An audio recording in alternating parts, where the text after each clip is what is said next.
아멘. 일전에 한번 소개한 적이 있었을지 모르겠습니다. 그런데 제 아들이 어릴 때에 갖고 놀던 그 레고를 참 좋아했습니다. 레고를 그때 좋아해서 그런지 지금 엔지니어링 스쿨을 갔는데요. 여러분들 아이들을 무슨 선물을 사주나 잘 신중하게 선택하시기 바랍니다. 근데 항상 목회자가 교회를 가다 보니까 이러한 그걸 만들었습니다. 레고로 뭐 만든 것 같으세요? 예, 목사 아들은 이런 거 하고 노는 것 같습니다. 참 놀랍습니다. 그리고 또 재미있어서 소셜 미디어에 올리게 되었고, 오래전 그림이죠. 기억하지? 예. 근데 보면서 참 이렇게 저는 이게 무심코 올렸는데 댓글을 보면서 참 재미있는 얘기를 많이 보게 됐습니다. 어떤 분은 말하기를 레고 머리들이 다 이렇게 크득크득 웃는 것이 있었고요. 맨 앞쪽 오른쪽에서 두 번째 계신 분, 주무시다가 뒤로 가시는 건 아닌가?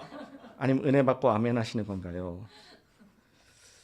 또 여기 보니까 개척교회에서 예배드리고 있네요. 이렇게 있고요.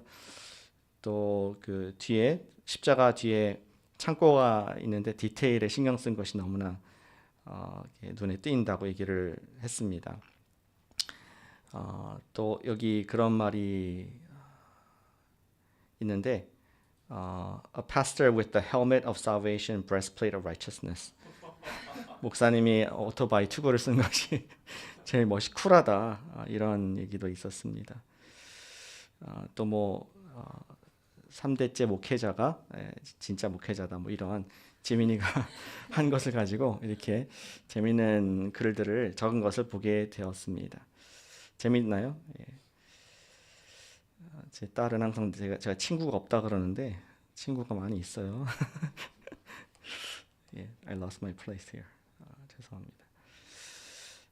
레고는 재미있는, 그리고 또 참 뛰어난 장난감인 것 같습니다. 뭐 제 아들 시대 때도 그렇고 저 때도 그렇고 지금도 그렇고 많은 사람들에게 인기가 있는 네덜란드 건가요? 예, 화란에서 만든 그러한 우리 장난감입니다. 근데 그것이 인기가 많은 이유는 창의성을 발휘할 수 있고 내가 마음대로 원하는 설정을 만들 수 있기 때문입니다. 요즘은 복잡한 레고가 많아가지고 뭐 피스 하나 없어지면은 그 의도한 것을 만들지 못하지만 관계없이 창의성을 발휘해서 온갖 형형색색의 다양한, 심지어 개척교회도 만들 수 있는 그런 것이 레고인 것을 보게 됩니다. 그것이 기쁨이고 또 그것이 주의 마음대로 변형할 수 있는 자유인 것이죠.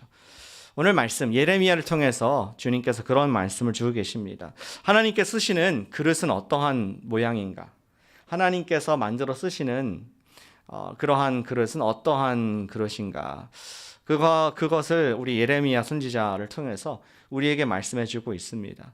두 가지 교훈을 여러분들 드립니다. 첫 번째는 하나님께서는 손 안에 있는, 그분의 손 안에 있는 사람을 쓰신다는 것입니다. 그러니까 레고의 창작이 손 안에 있을 때 쓰임 받듯이 손 안에 있는 사람을 쓰신다는 것이죠. 같이 해보실까요? 하나님께서는 손 안에 있는 사람을 쓰신다. 하나님께서는 손 안에 있는 사람을 쓰신다. 하나님께서는 예레미야서를 통하여서 실물 교육하는 것을 쭉 우리가 여러 번 자주 볼 수 있습니다. 근데 오늘 말씀에서는 하나님께서 예레미야를 통해서 또 다른 어떤 중요한 메시지를 담기 위해서 그에게 실물 교육의 현장으로 투입하는 것을 볼 수 있습니다. 어디로 보내셨습니까? 2절에 보니까 너는 일어나 토기장이의 집으로 내려가라. 내가 거기에서 내 말을 내게 들려주리라 하시기로 토기장이의 집으로 보냈습니다. 좀 낯설죠. 우리가 지금 뭐 미국에 사는, 그리고 각종 소재가 많은 뭐 실리콘도 있고 또 플라스틱도 있고 종이도 있고 이런 각종 소재가 많은 시대에 살면서 토기장이라는 말이 좀 생소하게 느낄 수가 있습니다. 근데 그 당시로 생각해 보면은 토기장이는 그렇게 생소하거나 이상한 곳이 아니었습니다. 어쩌면은 골목마다 있는 것이, 마을의 동네에 아주 가까이 있는 것이 토기장이의 집이었을 것 같습니다. 여러분들이 뭐 그릇이 필요한데 어디로 가겠습니까?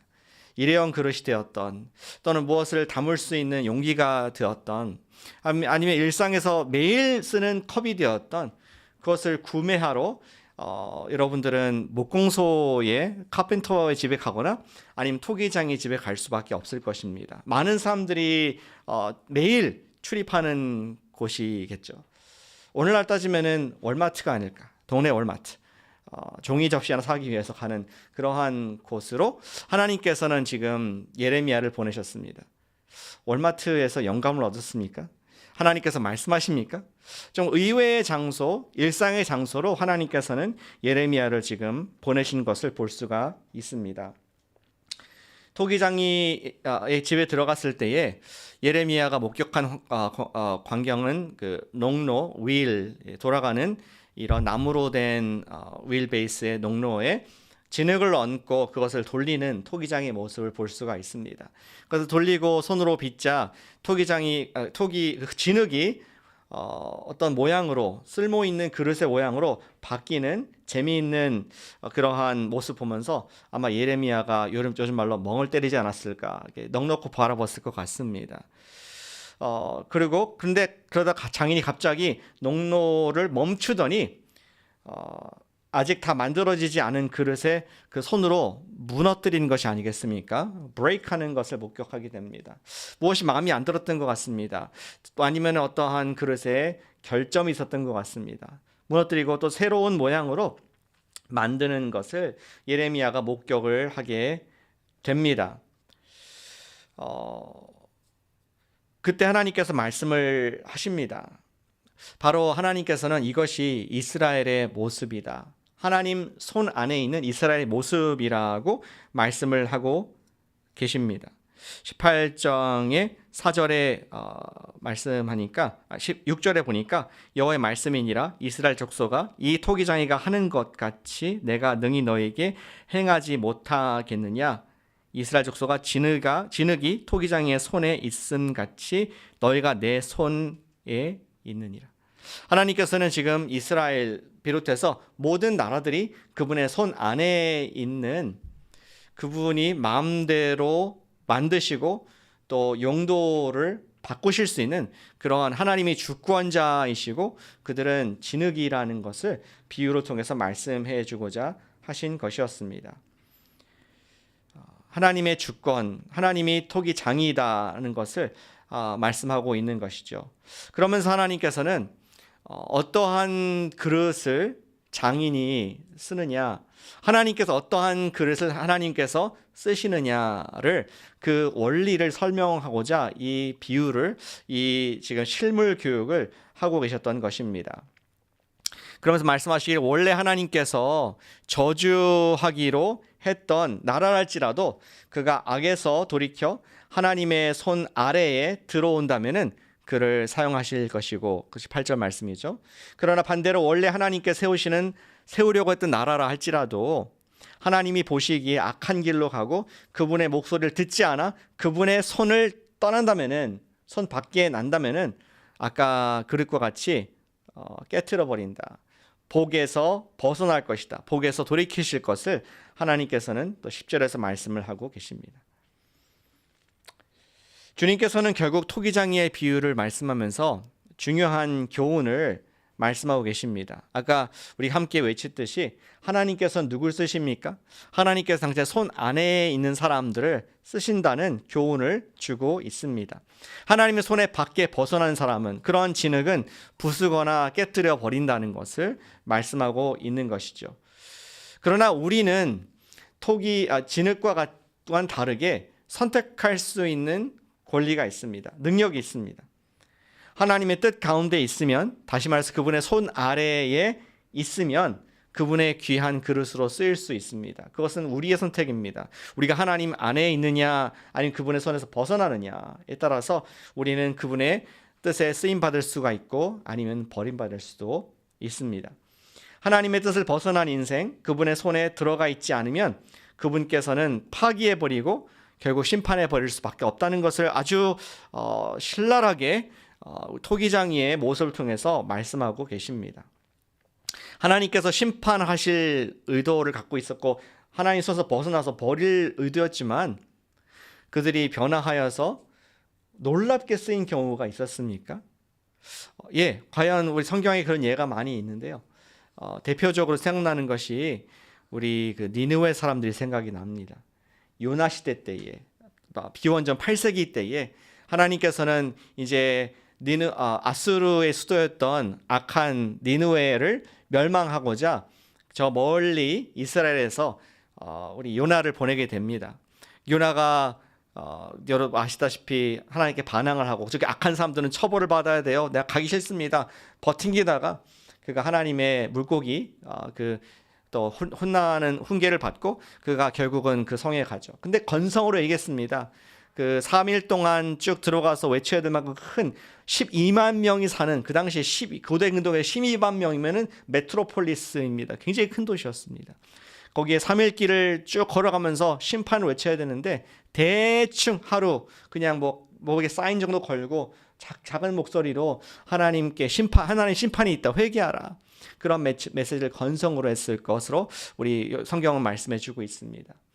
그런데 놀랍게도 그 성의 사람들이 12만 명이나 되는 사람들이 왕으로부터 해서 짐승 가축이까지 죄를 뒤집어 쓰고 참으로 회개하는 우리가 올 게 왔구나. 그동안 너무나 악하게 살았고 거짓말과 술수와 살인과 이런 음란한 것도 많았었는데 과연 하나님께서 신이 우리를 벌하려 하시는구나 하면서 대성통곡하면서 온 백성들이 회개하는 모습을 보이게 됩니다.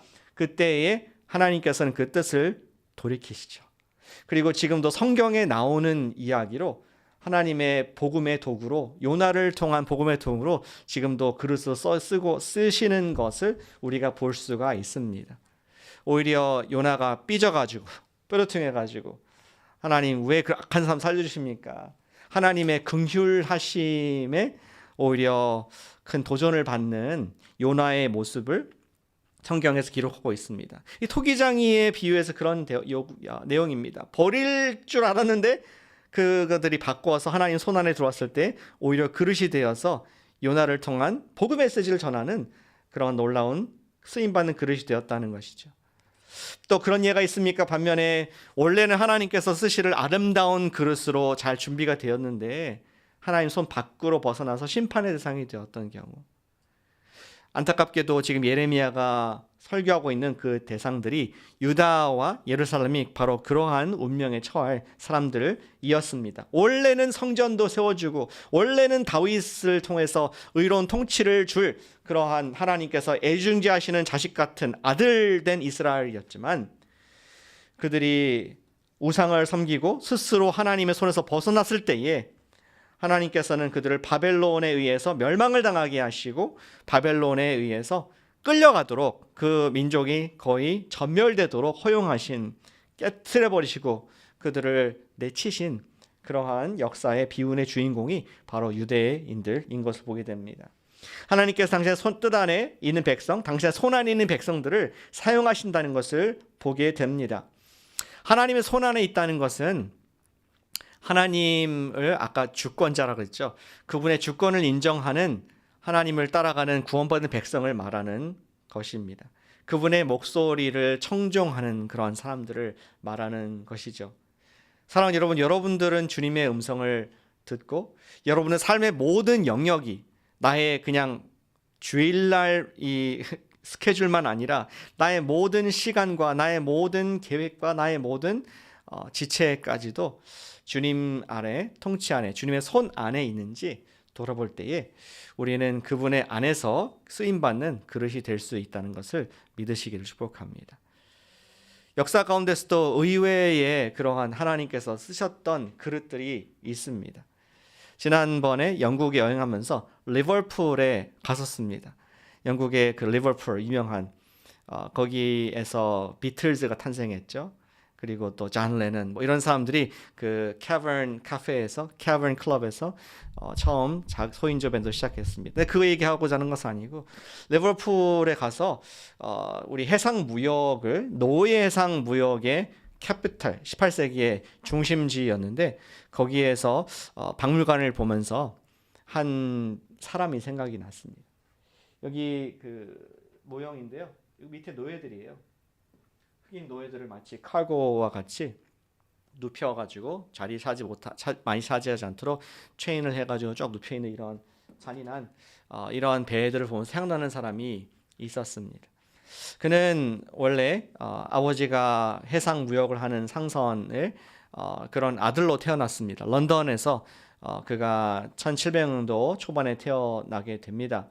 그리고 6살 됐을 때 그는 어머니를 tuberculosis 결핵이라 그러나요? 그것에 대해서 어머니를 먼저 보내고 아버지가 이제 항상 밖에서 배를 타는 분이었는데 돌아왔을 때에 새 엄마와 결혼을 아빠가 하고 자기는 6살부터 좀 차가운 감정적으로 메마른 계모 밑에서 성장을 하게 됩니다. 그러면서 11살 됐을 때는 그가 아버지를 따라서 선원 일을 배우게 됩니다. 인턴으로서 뱃일을 배우고 또 해상 무역하는 것들을 배우게 됩니다. 그런데 그의 인생이 너무나 좀 불행하고 사랑받지 못해서 선원들의 그 거친 욕설을 많이 배웠다고 합니다.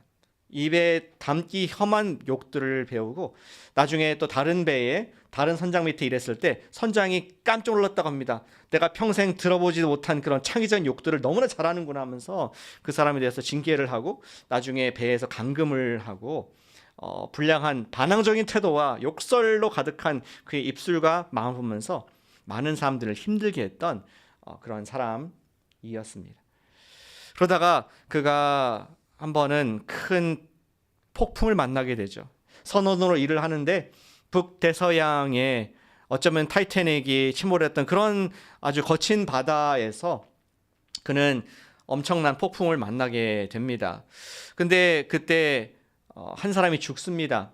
배에서 갑판에서 일하던 어떤 사람이 그 폭풍의 파도에 휩쓸려 가지고 바닥을 삼켜버리는 일이 있었는데 깜짝 놀라는 것은 바로 얼마 전에 자기가 서 있던 바로 그 위치에서 그 사람이 죽었다는 사실이었습니다. 큰 공포를 느낀 이 사람은, 이 청년은 그가 배에 자기 몸을 묻고 또 배에서 물을 퍼내면서 11시간 동안 그 배에서 싸움을 하면서 그가 하나님의 은혜를 구하는 기도를 하게 됩니다. 존 웨슬리 같은 생각도 드네요. 그리고 11시간 동안 그 파도와 싸우고 나중에 2주 뒤에 겨우 구사일생으로 배와 선원들이 모두 영국으로 아일랜드로 다시 복귀를 하게 됩니다. 근데 자기는 이 사건을 돌아보면서 마음속에 깊은 갈등과 고민이 생기게 되었다고 합니다.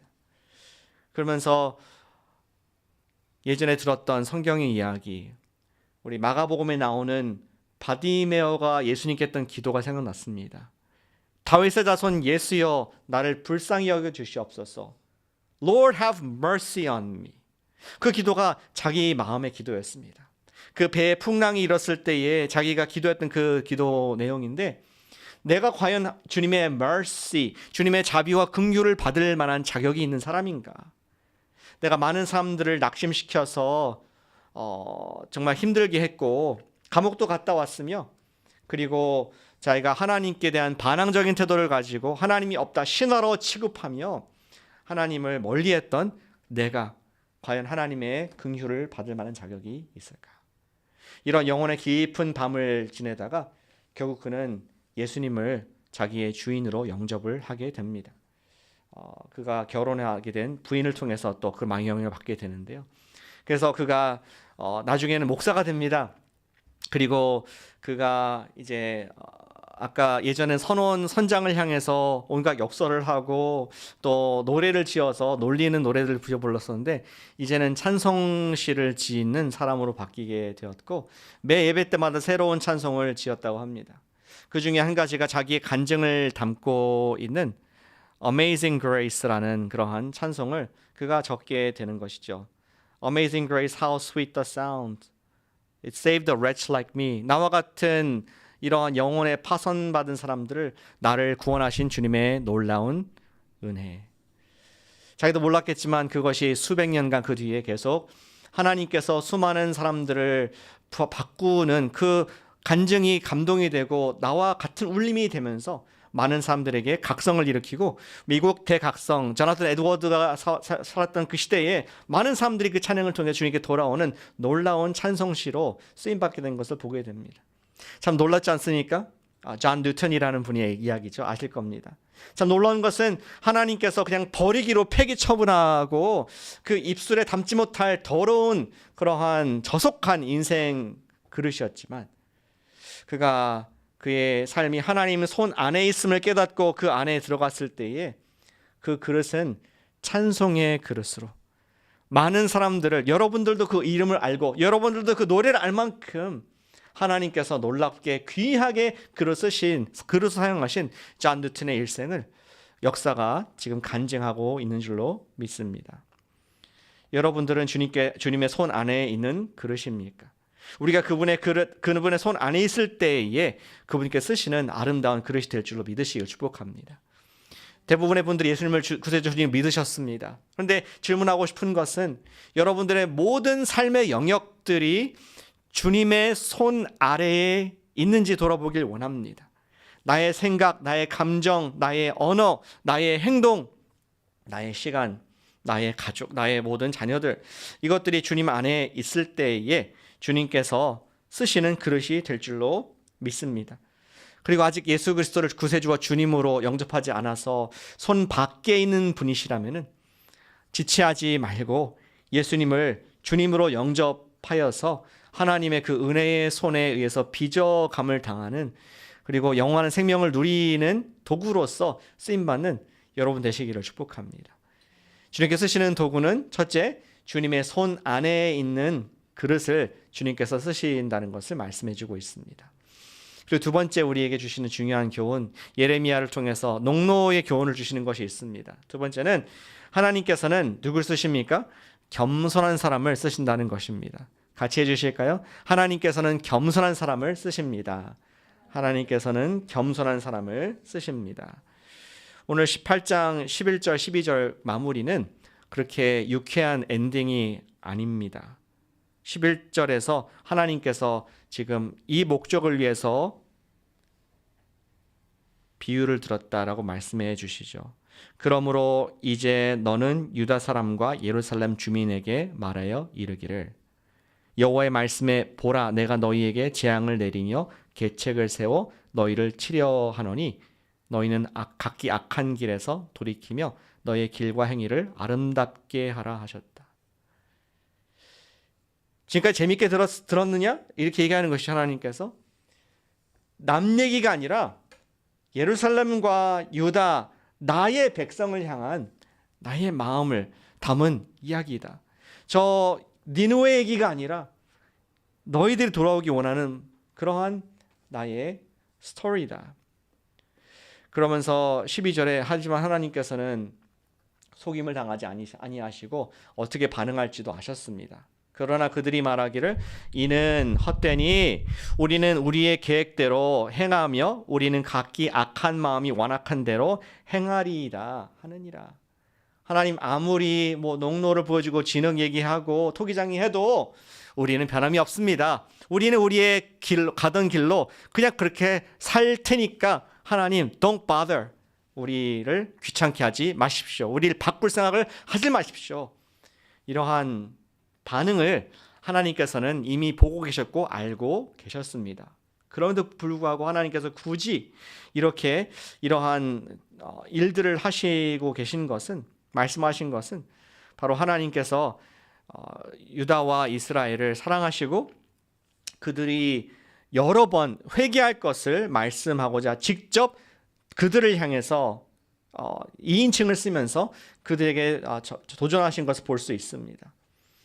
하나님께서는 마음이 완악하고 고집이 셌던 유다와 예루살렘 회개하지 않을 것을 아셨음에도 불구하고 이런 자상함을 보이신 것은 한때 주님의 손 안에 있던 당신의 백성들이 계속 그 자리에 돌아오고 쓰임받기 원하시는 하나님의 사랑의 메시지인 것을 우리는 볼 수가 있습니다. 그들이 버림을 받지 않고 계속해서 하나님께 쓰임받고 또 전 세계에 하나님께서 쓰시고 하는 그 고귀한 목적대로 그렇게 계속 나아갈 수 있기를 바라시는 주님의 마음을 우리는 11절과 12절에서 분명히 읽을 수가 있습니다.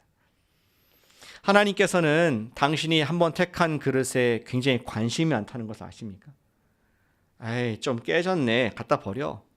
그것이 아니라 주님께서는 당신의 우리 신약으로 간다면은 핏값 주고 사신 당신께서 친히 대가집을 하고 만들고 빚으신 그릇들에게 굉장히 관심이 많으시고 하나님께서 원래 계획하셨던 그 뜻이 우리를 통해서 이루어지기를 원하신다는 그 호소의 마음을 우리는 여기서 읽을 수가 있습니다.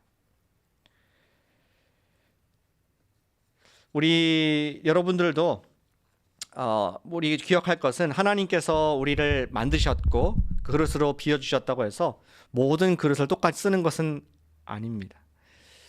여러분들 부엌에도 찬장에도 많은 그릇이 있을 줄로 생각합니다. 다양한 먹, 요새는 뭐 커피 먹이나 이런 뭐 water 이런 컨테이너들이 굉장히 많이 유행하는 것 같아요. 뭐 로고도 새겨주고 뭐 다양한 것도 파는데 다양한 컵과 다양한 그릇들이 아마 여러분들의 찬장에 있을 것입니다. 그렇죠? 그런데 여러분들이 똑같이 모든 그릇들을 자주 사용하는 것은 아닐 것입니다. 여러분들이 페이버릿하게 사용하는 그러한 컵은 매일 손이 갈 것이고 어떠한 그릇들은 하지만 버리지 못해서 그냥 거기에 비치해 두는 것도 있으리라고 생각합니다. 하나님께서도 마찬가지로 하나님께서 당신의 백성들이 귀하게 쓰임 받는 그러한 구원받은 백성이 되기를 원하셔서 우리 11절과 12절 말씀을 우리에게 하고 계십니다. 우리 디모데후서 2장에서 바울은 하나님의 covered 찬장을 보여주시면서 아예 대놓고 직접적으로 말씀하고 있습니다. 우리 같이 읽어보실까요? 2장 20절 21절 말씀 화면에 있습니다. 시작. 큰 집에는 금그릇과 은그릇뿐 아니라 나무그릇과 질그릇도 있어 귀하게 쓰는 것도 있고 천하게 쓰는 것도 있나니 그러므로 누구든지 이런 것에서 자기를 깨끗하게 하면 귀히 쓰는 그릇이 되어 거룩하고 주인의 쓰심에 합당하며 모든 선한 일에 준비함이 됩니다. 아멘.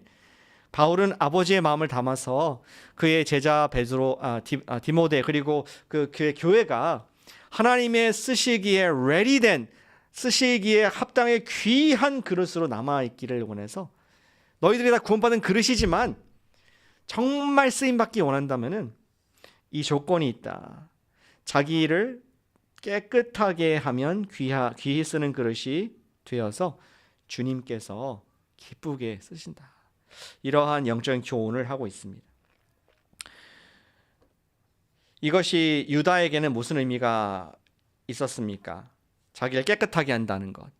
주인의 쓰임을 받는 합당한 그릇이 되기 위해서는 자기의 완악한 고집을 버리라는 것이었습니다. 컵 안에 뭔가 잔뜩 들어있으면 주인이 쓸 수가 없습니다. 아무리 싱크대에 컵이 많이 있더라도 거기에 온갖 누군가 마셨고 흔적이 있으면 이걸 쓸 수가 없지 않습니까? 하나님께서도 마찬가지로 우리 그 안에 우리의 그릇, 인생의 그릇 안에 나의 계획과 나의 고집과 나의 쓴 것들이 가득 있으면은 하나님께서는 우리를 쓰실 수 없다는 것을 사도 바울이 또한 비유로 말씀해 주고 있는 것입니다. 다시 말해서 우리 성경적인 용어를 사용한다면은 우리 자신을 비우는 겸손함이 있을 때 Not my will but God's will. 하나님의 뜻이 내 인생에 가득하길 원합니다. 나의 생각과 나의 고집과 나의 뜻으로 가득한 인생을 버릴 수 있는 것이 바로 겸손함이고 하나님께서는 겸손한 사람을 쓰시는 줄로 믿습니다.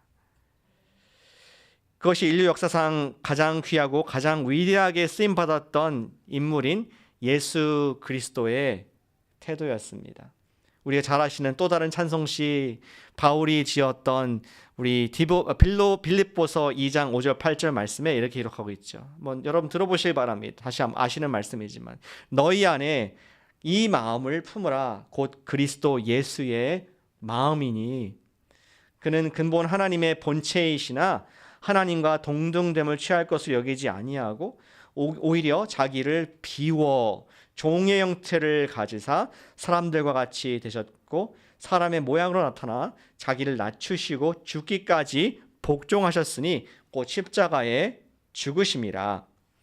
바울은 예수님을 한마디로 요약합니다. 예수님께서 자기를 비우셨다. 예수님께서 그렇게 놀랍게 쓰임받는 우리가 지금 기독교, 그리스도교, 교회, 인류 역사의 모든 것을 바꾼 예수님, 그렇게 엄청나게 쓰임받는 예수님, 그분이 예수님이 될 수 있었던 것은 바로 이 말씀과 같이 자기를 비워서 내려놓으시고 아버지의 뜻에 맡겨서 십자가형까지 가셨을 때에 예수님께서는 그 어떤 인류보다, 인간보다 귀한 그릇으로, 금그릇으로, 멋진 하늘의 그릇으로 쓰임받게 되었다는 것을 우리에게 예로 제시해 주고 있습니다. 그리고 이어지는 구절 읽지 않았지만 우리 빌립보서 보니까 그가 십자가에 돌아가신 이후에 하나님께서 그를 죽은 자 가운데 일으키셔서 모든 이름 위에 뛰어난 이름으로 예수 그리스도 이름을 만들어 주셨다. 가장 영광스러운 그릇으로 사용한 예수님의 예를 보면서 우리에게 말씀하십니다. 너에게 이 마음을 품으라. 곧 그리스도 예수의 마음이니. 자신을 비운 그러한 예수님과 같은 겸손함이 있을 때에 우리가 놀랍게 쓰임 받는다는 것을 성경에서 신약과 구약에서 말씀하신 줄 믿습니다. 사랑하는 여러분, 우리 마지막 적용을 이렇게 드리기 원합니다. 우리가 좀 기도하는 마음으로 우리 말씀의 시간을 좀 마무리하면 좋겠는데요. 주님 나를 빚어주시옵소서. 주님 마음대로 not my will, 내가 원하는 그러한 인생의 모습이 아니라 주님께서 원하시는 토기장이신 주님께서 빚으시는 그릇으로 저를 빚어주시고 제가 그 안에 나의 생각, 나의 뜻이 아니라 주님의 뜻을 웰컴, 받는 겸손함으로 나가길 원합니다. 그것이 우리 이번 주의 기도가 되길 원합니다. 저는 매년 선교지를 다녀오면서 매년 선교지를 다녀오고 있는데 갈 때마다 배우는 중요한 한 가지 사실이 있습니다. 그것은 영어로 한 단어로 얘기할 수 있는데요. flexibility. 우리가 아무리 6개월, 1년 준비했다 하더라도 그대로 된 적 한 번도 없습니다. 단 한 번도 없습니다. 뭔가를 바꿔야 되고 실망스럽고 날씨가 되었던 건강이 되었던 준비한 것들이 되었던 핀트가 안 맞을 때가 너무나 많습니다. 지난 과테말라 신학교 선교 교육도 마찬가지였습니다. 정말 많은 겸손함을 필요로 했습니다. 이번 과테말라 선교는 멀리서 한국에서 저희 아버지가 오셨었잖아요. 그래서 같이 아버지와 함께 팀 티칭을 하는 그런 시간이었습니다. 한국에서 과테말라를 가면은 한 22시간 정도 걸려요. 굉장히 멉니다. 젯렉도 있고 또 연세가 많으셔서 많은 대가 지불을 하고 가셨습니다. 그런데 그쪽 주최 측 세테카 신학교에서 강의를 이제 첫날 하시는데 너무나 실망스러운 모습이었습니다. 왜냐하면은 그날이 하필 대통령 선거하는 날로서 모두가 쉬는 공휴일이었던 것이죠. 주최 측에서 생각을 못했던 것 같습니다. 많이 당황을 한 눈치였습니다. 우리 학장께서. 그리고 그 다음날 일주일간 강의를 해야 되는데 다음날도 첫날 등록이 잘 안 되니까 몇 명 오지 않았습니다. 몇 명 왔느냐? 단 3명 왔습니다. 3명의 우리 신학 목회자들이 오셨던 것이죠. 그리고 나중에 아버지와 제가 우리 총장님을 뵀는데 총장님이 너무 죄송해 하시는 것입니다. 20명을 약속했었는데 3명 정도 와서 너무 죄송합니다. 그때 아버지께서 그런 말씀하시더라고요. 총장님 걱정하지 마십시오. 제가 기도하는데 성령님께서 그런 말씀을 주셨습니다. 여기 3명이 온 것은 3명의 학생이 온 것이 아니라 3개의 교회가 온 것이다. 그래서 이번 주 강의에 3개의 교회한테 강의를 할 수 있어가지고 너무나 감사합니다. 이런 얘기를 하자 오히려 총장님이 굉장히 안심을 하고 감동받는 그런 모습 보게 되었습니다. 저도 같이 티칭하면서 정말 하나님 감사하게 또 나중에는 20명까지 마지막 날에는 늘어나긴 했지만 정말 너무 플렉스블하게 많은 것을 바꿔야 하는 그런 해프닝이 있었습니다. 그리고 끝났을 때에는 총장님께서 감사한 말씀을 하시면서 다음에 또 3개월 티칭을 또 늘려서 더 많이 해달라는 다시 초청을 또 아버지께 받는 그런 좋은 관계성으로 끝나는 그런 시간을 갖게 되었습니다. 예상치 못한 결과를 보게 된 것이었습니다. 주님께서는 예수님과 같이 자신을 비우고 겸손한 사람을 사용하신 줄로 믿습니다. 여러분들의 삶 가운데 내가 꼭 붙잡고 있는 것이 무엇일까요? 주님께서 나를 이렇게 사용하기 원하시는데 나의 너무 시간이 바쁘고 나의 생각이 이거 아니면 안 된다는 꽂혀 있는데 그릇에 있는 것이 많아서 내가 주님 앞에 아까 12절에 말한 것처럼 우리가 각기 악한 마음이 완악한 대로 행하리이다라고 하는 듯한 주님께 그렇게 반응하는 것들이 있는지 돌아보기를 원합니다. 사랑하는 여러분, 이번 주에 주님 앞에 내려놓고 우리가 좀 플렉서블 해야 될 우리의 계획이나 우리의 생각들이 있는지 돌아보기를 원합니다. 그리고 정말 우리가 예레미야와 같이 그리고 존 뉴턴과 같이 그리고 가장 중요한 예수님과 같이 주님 제가 그러한 빛의 그릇으로 이번 주 쓰임받길 원합니다. 그런 마음이 갈증이 있는 우리라면은 우리가 이번 주에 그렇게 기도를 하길 원합니다. 주님 저의 생각을 내려놓고 주님께서 주실 또 익사이팅한 일주일의 선교지의 삶을 저희 허락해 주시옵소서. 주님 마음껏 빚어주시고 나를 변화시켜 주시옵소서. 그렇게 할 때 우리 인생 가운데 기대할 수 없었던 놀라운 하나님의 일하심을 목격하는 그런 은혜가 우리 삶에 있을 줄로 믿습니다. 우리 나를 빚어주시옵소서. 그러한 겸손한 마음으로 함께 기도하길 원합니다. 기도하시겠습니다.